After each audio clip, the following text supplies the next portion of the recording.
Whether you're a chestnut farmer, a food lover, or simply curious about this versatile nut, branching out with United Chestnuts is your guide to a thriving chestnut community. So join us as we explore the many branches of the chestnut tree, uncover the untold stories, and branching out together towards a sustainable future. Welcome to another episode of the Chestnut Industry Podcast, Branching Out.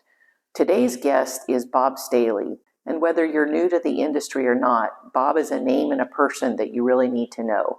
In our discussion, he talks about how he fell in love with chestnuts when he was just 8 years old and has spent many years developing an orchard that consists of 140 acres, and he's planted at least 30,000 trees. He's also a partner in Route 9 Cooperative, which is a great resource to know about. And I just think that Bob is one of the nicest people I've ever met. So if you have any questions after listening to this episode, please reach out to me at melanie@unitedchestnuts.com, as we'll be compiling a list of additional questions for a part 2 with Bob. And remember, if you can, to share your pictures, successes, ideas on the United Chestnut Community Group on Facebook. Have a great one until next time. Well, hello, Bob Stehli. How are you today? Good. Very good, Melanie. And I want to thank you for letting me join the podcast today. Absolutely. There are so many people that are appreciative for all that you and your team have shared about the industry and just so willingly giving back. So we need to thank you for that too. But let's just start with kind of diving in and have you tell us the journey that you've been on in the chestnut industry. Well, it's kind of a long story. With me, it started when I was very young. And we had moved up here from Oklahoma in 1960. To Ohio, right? Yes. Mm-hmm. And at the time we moved up here, there were still a lot of chestnut stumps in the woods around our house. And both my sets of grandparents talked, it seemed, endlessly about these trees and the loss of the American chestnut.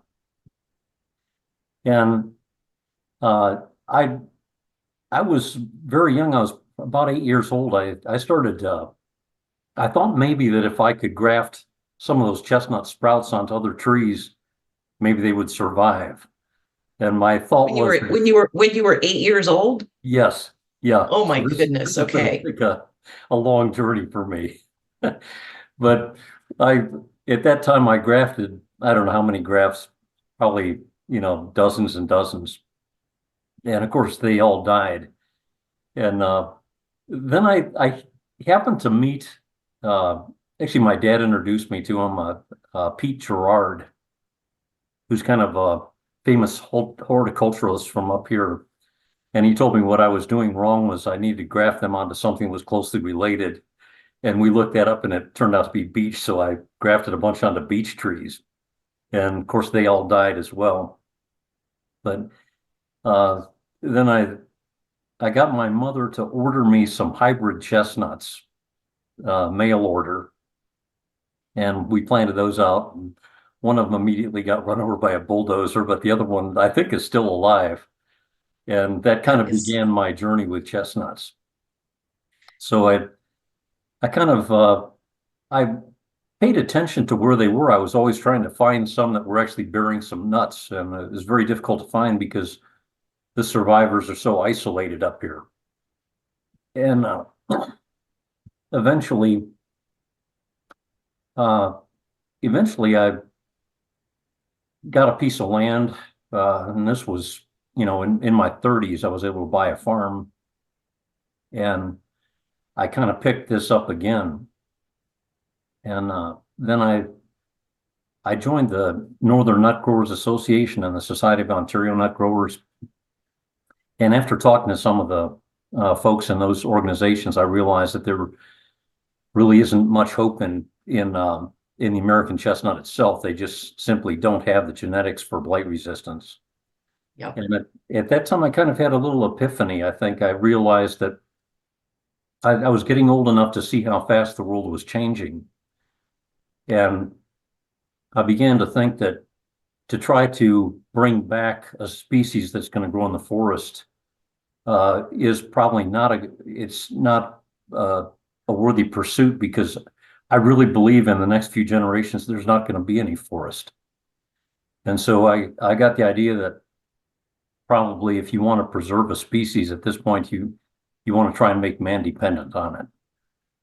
And so at that point, we started planting them for profit, because I figured if we could make money on them, people would start planting them. And Definitely. And to give listeners an idea of the size and scope of your farm, mhm. like how many trees do you have and that We've kind of stuff? we've planted out over 30,000 trees and kept records on them. So it's fairly big operation for a small farmer. So we have about maybe 180 acres of chestnut orchard. Yeah, that's so amazing. And so you come from being 8 years old to trying to do some grafting. Fast forward to today, so you've spent most of your adult life as a chestnut farmer. Well, it took me, I had to spend about one life sentence trying to get enough money together to buy my farm. So I really got started with the chestnuts. My first commercial planting was in '92. Okay. So it's been about however many years that is. That's right. And so do you all have more than chestnuts, and it's I've heard this kind of a family operation in some ways? It is, yeah. I started out with Christmas trees, because the first farm that I bought was a little over 80 acres, and that was one of the few things I could think of that looked like it would make enough money to be able to survive on a small farm like this. And then we got into blueberries, and then lastly, chestnuts. And ironically, the chestnuts were the one thing that I decided I was going to allow myself to do without having to make money on it. And Yes. ironically, it's supporting the farm now. Yeah, isn't that something? So let's just talk about for some of the listeners too that maybe are newer to this, the challenges that you face as a chestnut farmer. Just my short little list here is gall wasp, bottom end rot, root rot, chestnut weevils, blight. Has your journey been worth it to try to figure out and solve for some of these problems? Yes, definitely. And I think I'm of one of those personality types that I just like a challenge to kind of keep my mind occupied, and the chestnuts are probably the only thing I've ever found that seems to present a continual, ongoing challenge that I have not been able to get to the bottom of yet. And there are all kinds of different things. You named a few of them. Gall wasp, blossom end rot, root rot. Then there are environmental factors, and around here, site selection is a very critical thing, because we're pretty far north, and not all of this has the right kind of microclimate to grow chestnuts. And learning about that part of it, and then environmental factors that come into play. They don't like it to be too dry. They can't stand saturated soils. Then they can only tolerate certain extreme low temperatures, and all of those things, kind of tie back into the site selection, and that, which is a very important factor. So there are a lot of different challenges. So if someone's new listening to this and they're hearing about site selection, what would be your key factors that they should look at? Chestnuts are fairly frost sensitive, and so you don't want to be in an area where you're in a frost pocket. So low-lying areas, and a lot of times there are so many variables that affect microclimate that it's difficult to even really talk about. But one of the things that's been fairly useful for me is having a car with a good thermometer in it. And just driving around here on some of those nights when you have a Canadian high sitting over you and when it gets really, truly cold, and just find out where are those areas that are just warmer. Yes. And Okay. you may find that there's, I've seen certain nights here where there's a 20-degree difference between the highs that I hit and the lows that I hit.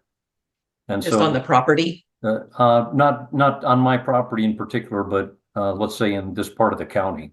Okay. Yes. Interesting. If you think back about your journey and even where you're at now, what is it that you think is driving you? What drove you as an 8-year-old and probably still driving you today? Is it curiosity or? Yeah, I think it's part curiosity and that is a big part of it. The other part too is just a sense of purpose for me. I think I feel like we're making some really big inroads into this, and when you feel like that, it keeps you excited and enthusiastic about what you're doing, even Yes. when you have set. And probably, I mean, as well as anyone, the renewed interest or the new interest from so many people, which will help the ultimate goal, which is to have more acreage in chestnut so that, like you said, you're saving the forest because it's a product that we can better educate, American consumers. Right. Yeah. And I think chestnuts is one of many, really kind of neglected products that are out there. The hickories and walnuts, persimmons, not too much attention has been paid to those things. Yeah. And yet, they can be viable food crops, and we should take them with us, and not let them Totally. perish, So, just because of the exposure of the podcast, a lot of people are calling us for consulting, and we're still relatively new at this, 8 years into it. So one of the questions people ask us a lot is about the spacing. And I know I've heard you talk about some testing different spacing, planting a diversity of cultivars or seedlings, etc. So how do you counsel people when they're asking about how should I plant my trees? Part of that depends on where they're located and what they're actually trying to achieve. And just to give you an example of that, my first planting we did on 30 by 30 foot. And after I saw the results of that, I quickly had a turnaround in my mind. And the next one that we planted, I planted on 4 by 20 foot. Okay. And the reason that we did that was I wanted to put as many chestnut trees out there as I could to try and pick out the ones that were actually going to do well around here. Because I realized that only a fairly small proportion of the chestnuts I planted were really going to be viable nut producers. And so we planted, a whole lot. So I guess what I'm getting at here is that if you're into a breeding project, and particularly if you're in an unfriendly climate, plant a lot, as many as you can. You can put them really close together because nature's going to thin them out real fast. About how long? Like, let's say you have that density. Is it 2 years or 5 years? It kind of depends where you start. With me, I was starting with about 30 different cultivars or seedlings of cultivars and seedlings of selections that were pointed out to me by the Northern Nut Growers and the Society of Ontario Nut Growers as being what they consider to be the best in North America at the time. And some of those came from the West Coast where they hadn't been exposed to blight. Yep. And for me, when I put them on a 4 by 20, within about 4 years or so, blight came through and killed probably 40% of them. And I just let it spread. I figured the harder it hit them, the better. And then the first time it got down to 25 below, it killed another maybe 25% of them, and maybe more than that. And other factors came in. Some of them didn't like the soil there, and that type of thing. So nature thinned them out pretty heavily on its own there. And then we Yeah, started that's splitting. fascinating because we've heard you speak about this before, and it's different than what some other growers are looking at, but it makes sense, that there's a natural thinning, and Mhm. or as Greg Miller says, his favorite tool is his chainsaw. I'm just going to hit those trees, and That's right. But I think with the advancements that we've made at this point, I think most folks that are in a fairly good site should probably be planting at a 15 by 20 or 20 by 20. And then and this is if they're planting seedlings. And then they should figure that hey, they're going to remove Bob, Bob, will you say that one more time? The internet's a little bit sketchy, so Okay. I want to make sure we capture that. I think for people that are on pretty good sites for planting, I would suggest planting them on a 15 by 20 foot spacing, or possibly a 20 by 20 foot spacing. And the reason for that is uh, about threefold. One is you're going to lose some of those trees, not many, but you're going to lose some. You'll get some early production out of that acreage because they're fairly close together.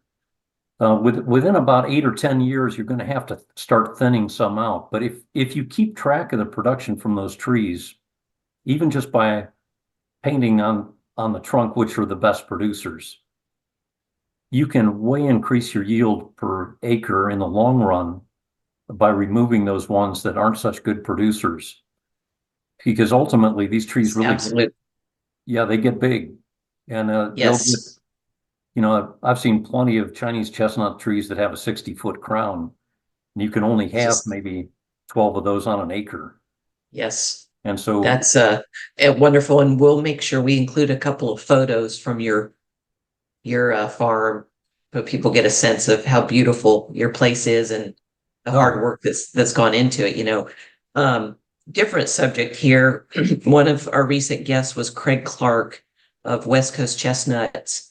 He's been doing some tissue culture work with chestnut trees, and now I think he's working with the University of Missouri to look at Chinese chestnuts. But anyway, my question is, do you think we're far enough along in developing seedlings of cultivars and all that to replicate through a process like that? uh, I, I think so. Uh, I think that there are a lot of good cultivars out there. And I think, there's a lot of room for improvement too. So, but I think it would be a wonderful thing to be able to plant whole rows of one cultivar that were tissue culture where they were all pretty much the same, because for a number of reasons. One is just because you can select nuts that are much better quality than normal chestnuts. And secondly, they'll drop their nuts at pretty much the same time, and harvesting chestnuts is one of the big problems of the industry right now. That's So right. if you had whole rows that were dropping the ripe nuts at the same time, it would really enhance the collection or the harvest part of it. Yes, But for sure. I yeah, guess we would probably plant rows and rows of the Stehli nuts. that would be. I'm hoping someday that'll happen. Yeah, we- we've got That's some really great. really good ones up here, and we've got, with a number of them that we've been working on. I think we've got some that I would love to tissue culture. And Yes. Yeah. right now, Do you know Craig? Have you met him or talked to him? yes, I have. Yeah, and Okay. actually my introduction to him was on your podcast. Oh, So fantastic. Okay, that makes me super happy. Um, yeah, so it's an let's exciting see. time. Sorry about that. Yeah. Kim, let's cut this out because I my brain froze for a moment. Uh I guess, Bob, let's go back to the question of what are the biggest challenges that you faced, and you just mentioned one of them, which is the whole harvesting production side of this business. And so, tell us a little bit about that. You're involved with Route 9, right? And Yes. Yep. how is that working? It's working well. I think the the co-op is really nice for us to be a part of, because it costs a lot of money to set up a facility like that. And it's nice for us because we have quite a number of growers involved in that co-op that help share the price or the cost of putting that together, because you need quite a bit of machinery that isn't readily available. You know, we've had to make our own machines for a lot of these different processes that we go through. Yes. And then the cold storage, because they really do need to be stored in a cooler and that type of thing. And then we have a heat treating facility down there that I don't think any one of us could probably really afford to have on our own. And Yes. it's almost a necessity. And one nice thing about it too is that since we have that co-op, and we also have some redundancy because we have our own setup up here as well. Yes. But that it opens the door for quite a few other growers to come in, because they won't have to spend, you know, the $300,000 or $400,000 to set this up. You know, Yes. they can just bring in their crop to a co-op or of some kind, and then, you know, they may get scalped for $1 a pound or something like that, but they're far ahead to be able to do it that way. That's right. That's right. And we're looking at similar things here, kind of in our area for Kentucky, Tennessee, and I think in order for the industry to grow, those kind of things have to happen. Definitely. Where there's some mutual shared cost and such. Mhm. But okay, so then maybe ties into that is the innovations that you all have, like, it's just a natural progression probably of saying, hey, how do we solve for this problem, and innovation naturally occurs. That's how most of it's happened. I think we started out kind of small, you know, where we were just producing a couple hundreds and then a couple thousand pounds of chestnuts, and then tens of thousands of pounds. And at each step along the way, there would be bottlenecks in our, you know, just trying to get them collected and size sorted and stored and sold. Sold, yes, for Yeah. sure. And How many, just to give a size and scope, what's the estimate of poundage between your operation, Route 9, et cetera?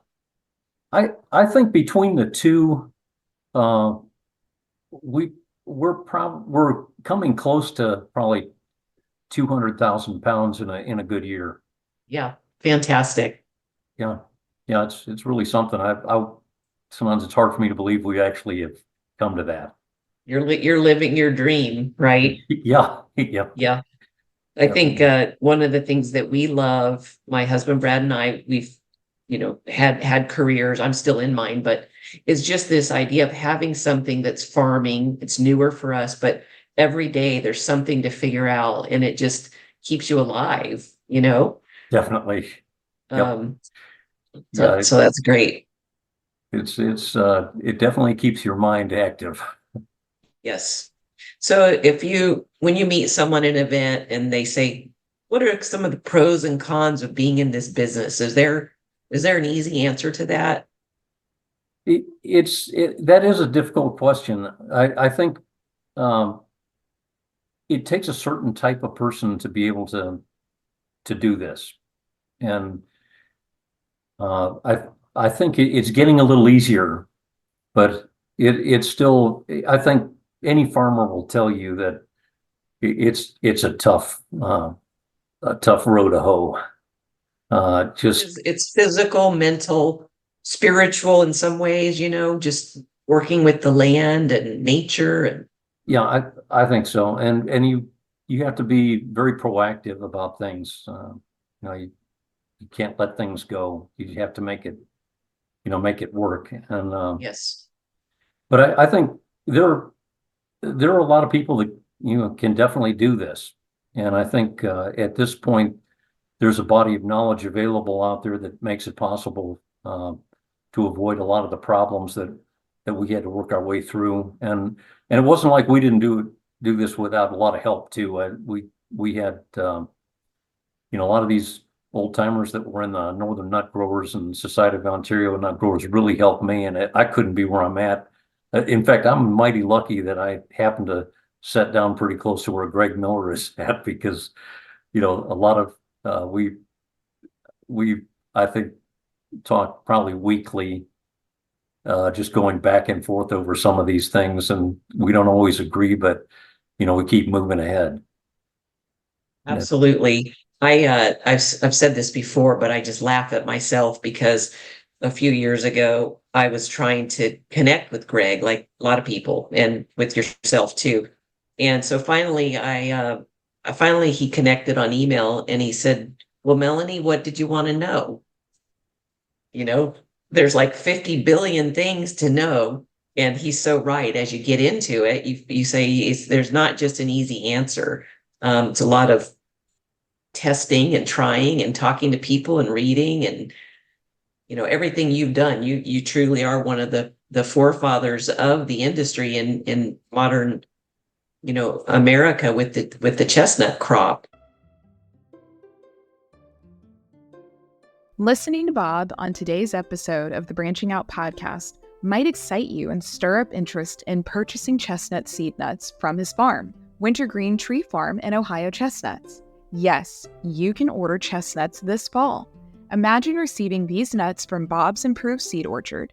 In 1997, his team began by cultivating over 4,000 seedlings, sourced from the highest performing and exceptional quality chestnuts at the time. This meticulous process resulted in the culled-down orchard of nearly 350 of the best trees.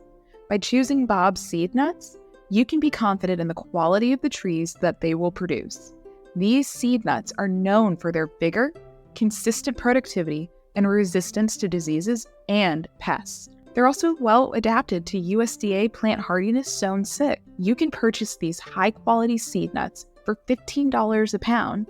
Details at ohiochestnuts.com. That's ohiochestnuts.com. And now back to branching out. So that's quite a legacy you leave. Thank you. And I have to share that with a lot of people that helped me out. So yeah, I think some of these guys, Clarence Core and some of these people, they made some pretty big inroads. But I think the key thing is that we're involved in something that probably takes 120 years to do, and no one of us is probably really going to even live to see the whole thing out. yes, And it's continuing progression, and I'm very thankful that organizations like the Northern Nut Growers and Society of Ontario Nut Growers exist, because they actually were kind of the glue that held this thing together. Because without that, people would reinvent the wheel over and over again, never get beyond one lifetime of progress. Where with these organizations and the organization that you're involved in, it helps perpetuate that knowledge so that people can start where everybody else got to in their lifetime. And yes, for sure. Keep moving. So I have a couple other questions, but let's just interject here with this is, you sell nuts, and you sell nuts for people that want to expand their chestnut orchards and operations, right? Mm-hmm. Yes. So tell us a little bit about that. If somebody's new, they just bought 50 acres and they want to start this. Yeah. Do they call you and buy some nuts, or how would that work? Yeah, they can do that. Now a lot of times what we like to do is we get so involved in the harvest and that kind of thing that in a lot of cases we sell seed nuts mainly to a couple of people, like Buzz and just Buzz Fever. Do you know him? or Yeah, Ferber? he's our next podcast going live here in 2 weeks, and Perfect. he's a great guy, and he had so many nice things to say about you too. Well, I thank him for that. But now Greg Miller sells a lot of them with the Route 9 Co-op. Yeah. And then Jesse Markson is another one. So and then Brian Farmer sells some too. But we kind of farm a lot of that out because it's more than we can handle. But we do offer some seed that we've done quite a bit of progeny testing on, so that since we knew that we weren't doing very well with cultivars here, we started planting seedlings early on, but we kept very good records on which seed sources actually produce the best progeny, and so we've kept doing that and developed some seed sources that really do very, very well for us here. So it's not just a gamble, of planting something new to see how you're going to do on your orchard. We've got ones that are already tested where we know they do well, at least in this climate. And that's another one of these things. That's right. That's key. Yeah. And you were talking about that, or you touched on that before, that a lot of these problems, may be, specific to certain areas and that kind of thing, so that it, and answers don't necessarily apply to everybody. That's, the same answer doesn't work for everybody. Yeah, absolutely. Absolutely. Well, so after this is published and shared, people are going to want to know which seed nuts they should buy and exactly where to get them. And I know that's not always the easiest thing, but would you say go to Route 9? And yeah, I think I would probably start with Route 9. Route 9 has what usually has what we call the Stehli mix, which is mostly seed from our Hiram Research Orchard, where we selected from 4,424 trees, and we culled that down to about 360 trees of the best ones in there, very diverse genetics. But then we went through and for 3 years in a row kept track of the ones that were producing in the upper quartile. And so that knocked it down to about 60 something trees. And then we got involved with the University of Missouri, and they tested nut quality on those. And a lot of those are, we collect a lot of seed from those trees. And we've done progeny tests on some of it, but not all of it. And a lot of that seed ends up in what's called the Stehli mix. And it's from trees that Bob, say that one more time, because the internet it's breaking up a little bit, and I don't want to make sure we capture that. Okay. The seed that we take off of those 60 trees that are most consistent heavy producers in that orchard that was culled down from over 4,000 trees, we call that the Stehli mix, and that's sold through Route 9 Co-op. Okay. So someone starting out that wants some great seed nuts. Now, you don't sell trees, right? No. But Route 9 does. Yes. Okay. So then that would be a great mix to start with, potentially, depending on where they are, and I think so, that kind of thing. My confidence level increases with their proximity to me. So that I would have to say that if they were here in Ohio, in particular, or in this kind of climate, on fairly well-drained ground, I think these are going to do probably better. I think they'll do better than just about anything they can get. Okay. Well, fantastic. So we'll get that message out. Yeah. Now, as we go south, I'm not sure what's going to happen with those. It's hard to say, and I'm dying to see the results start to come in. Yes, for sure. I think Brad Russell has some, I think, but anyway, but lots of people out there testing and planting and gathering feedback, and it's kind of a fun community, the chestnut growers, I think. It sure is. Yeah. What is your view of being able to sell? Like as we increase supply, hopefully we're going to be increasing demand. I'm really passionate about that, but Mhm. do you see that there be a problem for or obstacles for people processing nuts and being able to sell them? Uh, the short answer is probably, and that depends on a lot of things. It depends how many people are actually successful in growing them.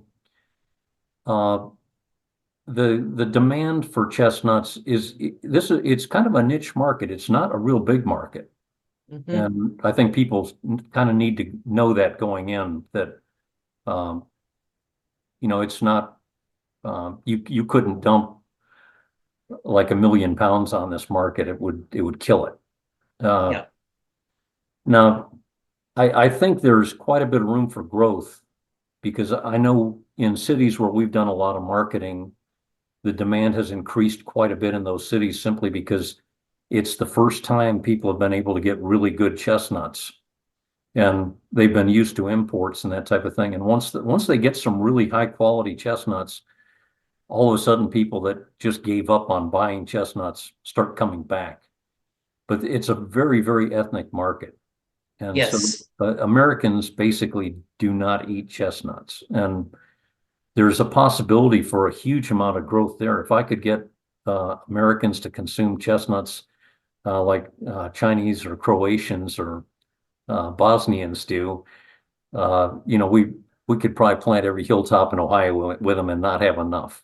Uh, but I know. I really think we can make a dent in that. I think the timing in food options and health options and just the fact that we as Americans living in the United States, I should say, haven't grown up with this food product because of the blight killed all the trees. And once we can reintroduce it, but it's not going to happen overnight. It's a process, but it's fun. yeah, yep. And I think yeah, I think it'll probably happen. I think there are all kinds of different ways to use chestnuts. I think and another thing that's kind of an untapped market to some degree is the pick your own market. And we haven't really touched on that, and I don't want to jump the gun, but uh, that's something that if you have ethnic groups of people living around you in some kind of numbers that are from parts of the world where they consume a lot of chestnuts, then you've got a ready market. And particularly for this pick your own. And even if you don't have a co-op, the beauty of pick your own is that they'll come in and there's no sizing, no grading. You don't have to go collect the nuts out of the field or store them or try and sell them to somebody and collect your money. You're selling to people that are going out and doing all that for you out in the field, and they're willing to pay, good money for that. So Yes. that is a uh, I think, fairly huge untapped market. And I agree. And when you think about experiences, and as land is harder to come by, and families that want to have an experience on a farm from big cities, I mean, it really is untapped. We just have to make it easy to eat and process chestnuts, like what are you going to do? But there's a lot of people interested in trying to make that happen. So mhm. we shall see. Yeah, and there's been quite a bit of work done on it. I know the folks at Michigan State have done quite a bit of work on that in the past and continue to. So I think, if we could, peel chestnuts, have a peeled product that people could have for a holiday meal, I think that would probably, produce a huge increase in consumption right there because everybody wants to try them, I but know it. they don't even know how to. Most of them don't know the difference between a chestnut and an acorn right now. And Exactly. if you could give them a peeled product that was easy to get at to try out, I think that would, dramatically increase the market. Yeah. Yeah, I agree. And we just have to keep inventing.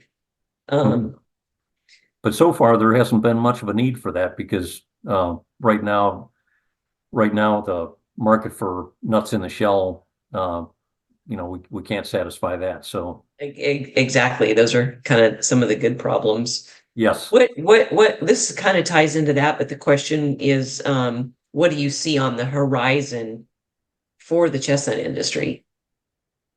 Well, I think it's going to get competitive eventually, Mm, and it may be faster than I thought. There's been a huge amount of grant money available out there for people to get started, yes. and I think we you know I'll bet between Greg Miller and I, we probably must have sold um, probably maybe 12,000 pounds of seed nuts.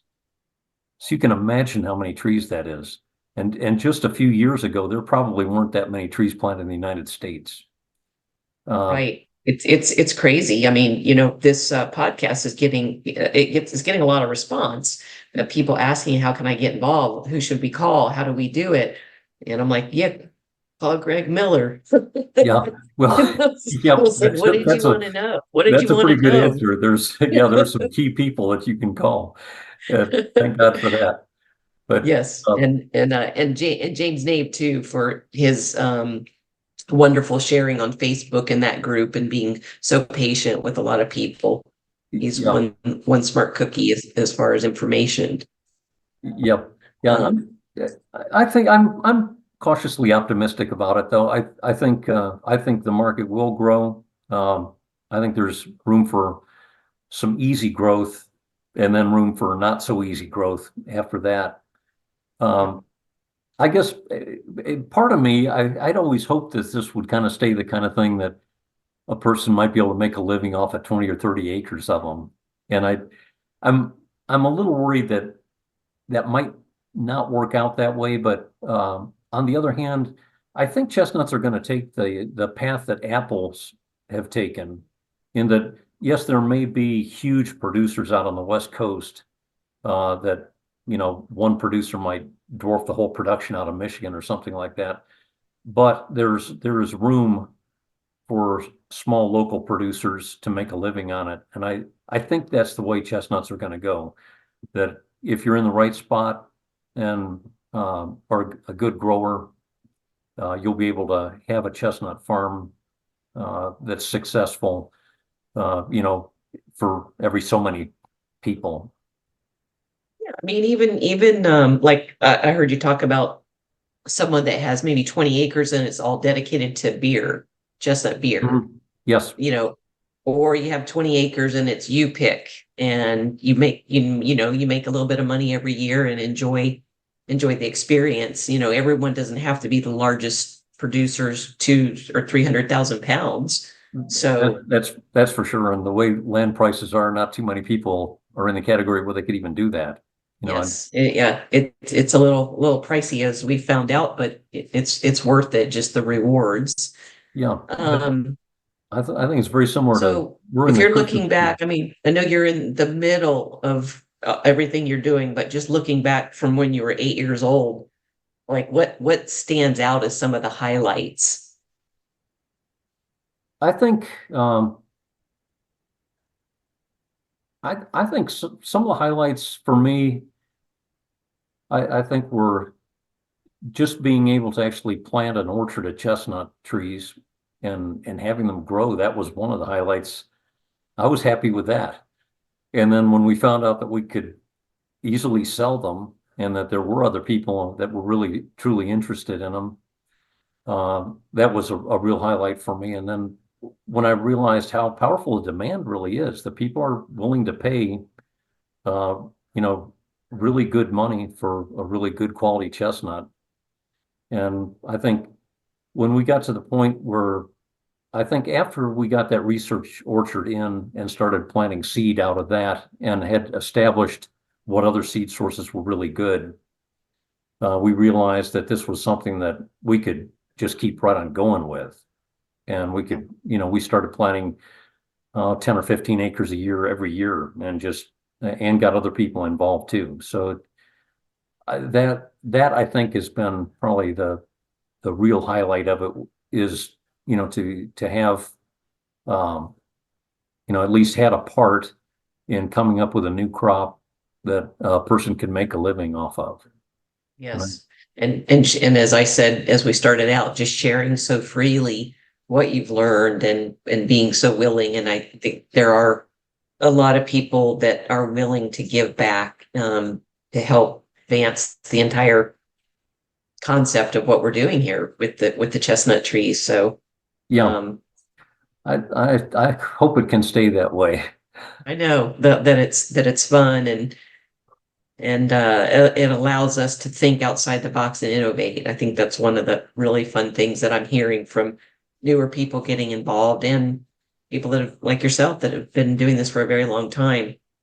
Words of wisdom for anyone that's thinking of buying 20 or 30 or 50 acres, whatever, what to be aware of.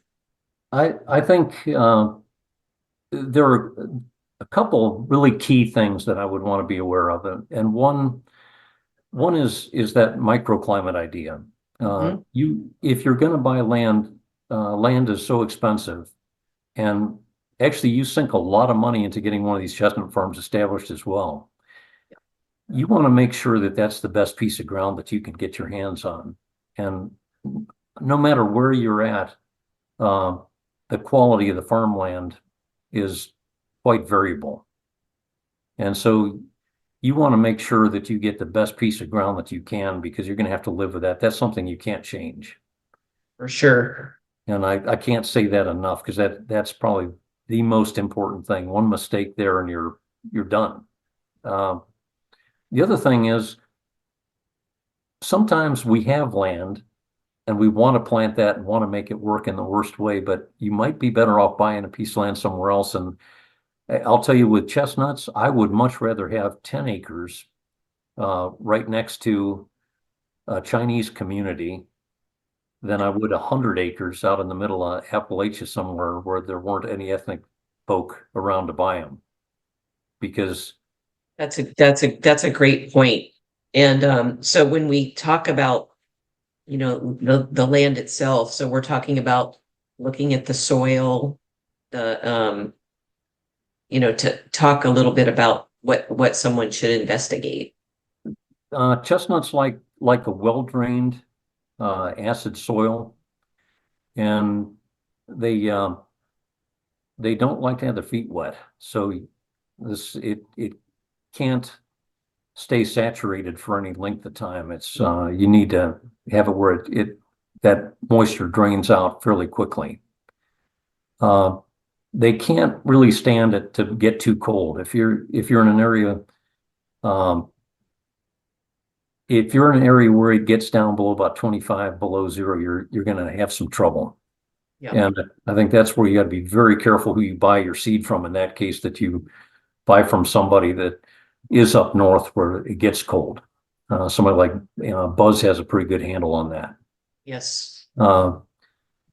So, like we said, it's somewhat variable depending on where you're at. But another key issue too is always look at if you're, let's say, in zone 5 where it's supposed to get down to 20 below zero once every so many years, or once a winter.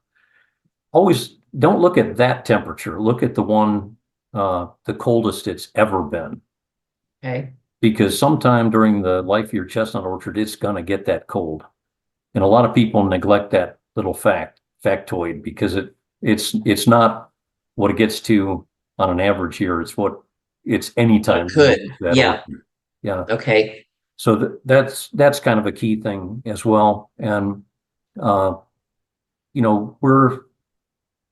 again, where you're located at, where if you've got a market nearby, if you don't have a market nearby, is there a co-op nearby?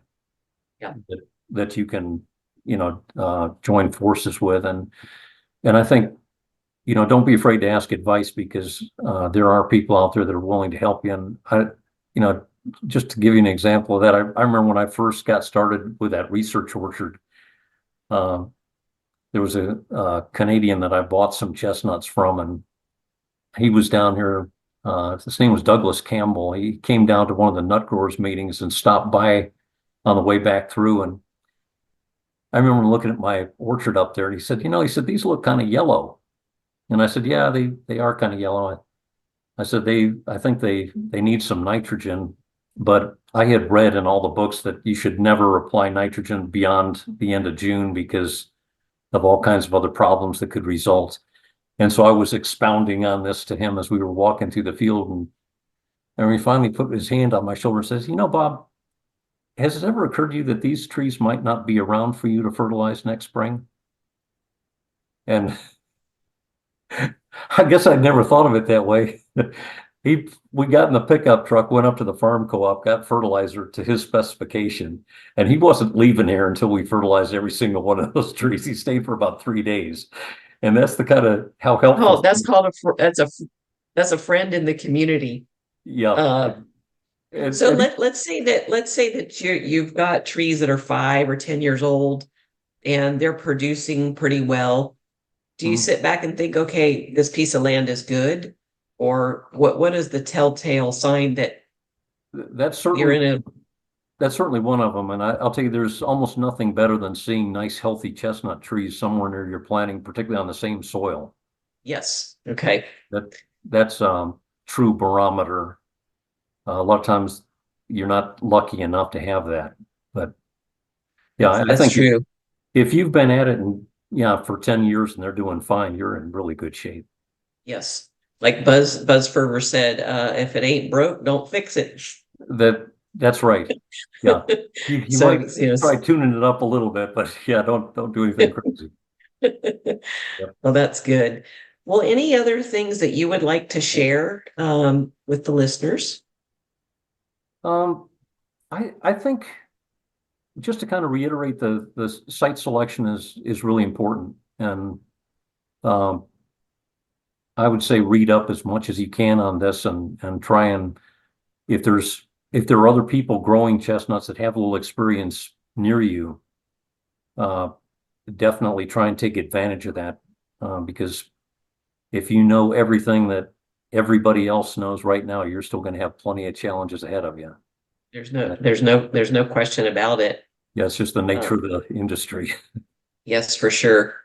Well, hopefully this has been helpful to some listeners and that Route 9's covered up with orders from the Stehli mix, and that we work together as an industry to create and drive the demand in the community of chestnut growers. I think that's going to happen. There's a lot of other good sources of chestnuts out there too. I don't want to be too greedy about this, but well, you're the guest today, so yeah, that's right. I'm the guest. Yeah, definitely. That sounds good. Well, we will put an end to this conversation and look forward to whoever's listening meeting in person at some of the gatherings, and thanks again, Bob, for sharing your time with us. Well, thank you, Melanie, for inviting me. I appreciate it. You bet. All right. Okay, hold on.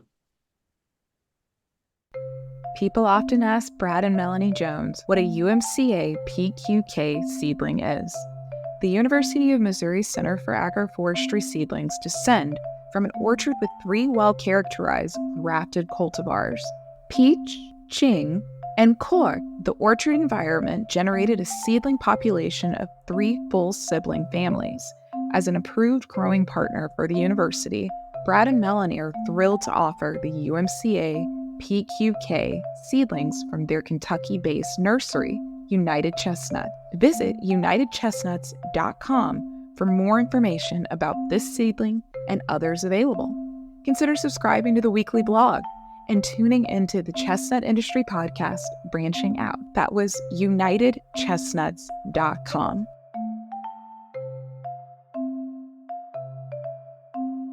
Thanks for listening to Branching Out, hosted by United Chestnuts. For information about chestnut trees and chestnuts, visit unitedchestnuts.com, subscribe to the weekly blog, and join the United Chestnuts community Facebook group. Let's grow together.